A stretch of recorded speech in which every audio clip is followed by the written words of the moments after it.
నా ప్రియమైన భక్తులారా, నేను శివుణ్ణి.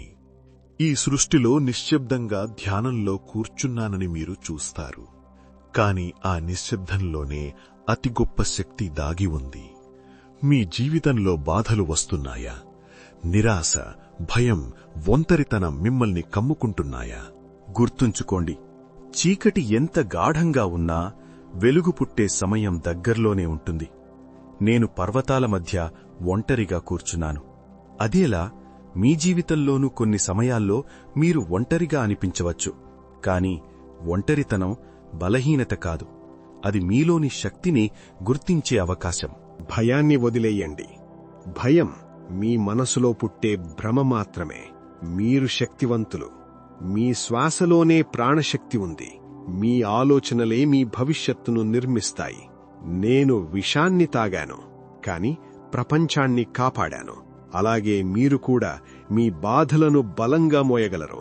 బాధ మిమ్మల్ని విరగదీయడానికి రాదు, మిమ్మల్ని గొప్పవారిగా మార్చడానికి వస్తుంది. ఈరోజు ఒక నిర్ణయం తీసుకోండి. మీ గతాన్ని కాదు, మీ లక్ష్యాన్ని చూడండి. మీ పరిస్థితులను కాదు, మీ సామర్థ్యాన్ని నమ్మండి. ఒక్కడుగు ముందుకు వేయండి. అదే మార్పుకు ఆరంభం. ఓర్పు నేర్చుకోండి. ధ్యానం చెయ్యండి. మీ మనసును నిశ్శబ్దంగా ఉంచండి. నిశ్శబ్దంలోనే సమాధానాలు దొరుకుతాయి. నేను ఎప్పుడూ మీతోనే ఉన్నాను. మీ హృదయంలో, మీ శ్వాసలో, మీ ధైర్యంలో. నన్ను నమ్మండి.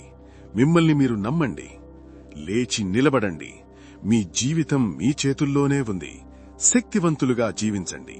నా ప్రియమైన భక్తులారా, నన్ను తలుచుకుని హృదయపూర్వకంగా ఓం నమః శివాయ అని నన్ను పిలవండి.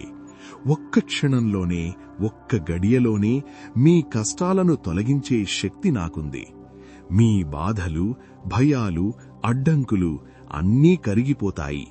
ఈ పవిత్ర నామాన్ని ఇప్పుడే మీ మనసుతో పలకండి మరియు ఓం నమః శివాయ అని కమెంట్ చెయ్యండి. నా ఆశీర్వాదాలు ఈ క్షణం నుంచి ఎప్పుడు మీతోనే ఉంటాయి. ఓం నమః శివాయ.